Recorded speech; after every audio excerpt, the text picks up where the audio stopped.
go into the church, and this eagle comes down and flies into the church. Now, there are no eagles in New Zealand. And it flew around the church, and it landed on the top of the steps where their Bible was at the front. So they thought, so they walked towards it. And as they walked towards it, it changed into a little bird. You see, and it started pointing to some scripture.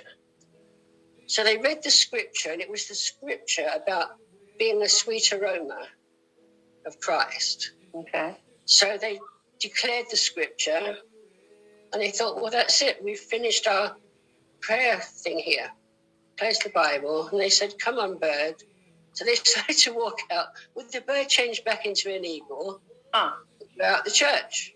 Yeah. The next day, Sunday, in a lot of denominational churches, these aromas came in the services. And, you know, like all different kept changing. And so they knew they had to admit it must be supernatural. Because the lady next to you doesn't wear 10 different perfumes in the same service. You see, so it was like a beautiful wake-up call for those churches. And that's what it got released. So Margaret and I were talking about this, and we thought, we're going to go over to that church and sit there and see if anything happens. You know, you tend to think something fantastic happened there, so maybe it'll happen again. Right. So we drove across Auckland and went into the church, sat there. Nothing happened for about 20 minutes. So Margaret said, did you get anything? I said, no. She said, nor did I. Let's go. So we went out to get back in the car, and she parked the car under a tree. So the branch from the tree was kind of hanging down over the car, and on the branch was the little bird.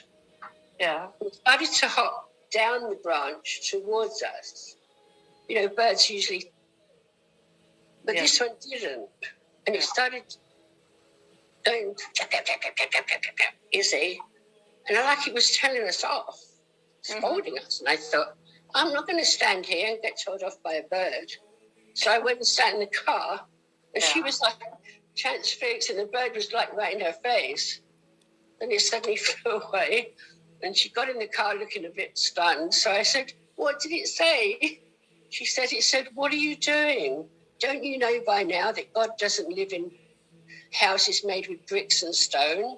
He lives inside you, your spirit. And then he flew away. So he told us off for going looking for God in this building. Yeah.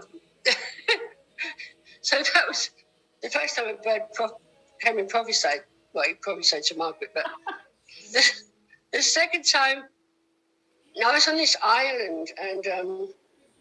I can't remember which island it was, but David and I were staying a few days, and you had to walk through a tunnel under the road to get to the reception desk of this hotel.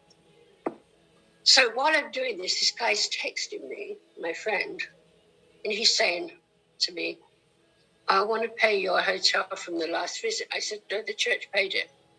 He said, well, I want to send you an offering. I said, they gave us a good offering. You know, you don't have to worry.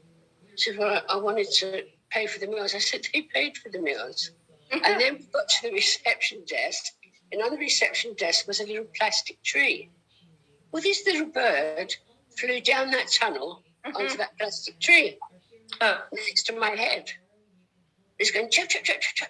And David said, he's talking to you. So I'm like, so I turned around, and it said, what is wrong with you? Don't you know how to receive anymore? The guy's trying to bless you. He's trying to bless you with his offering. You just be grateful. So he flew away. And David's looking at me and like, you know. And so I remember I said, thank you, that's very kind of you.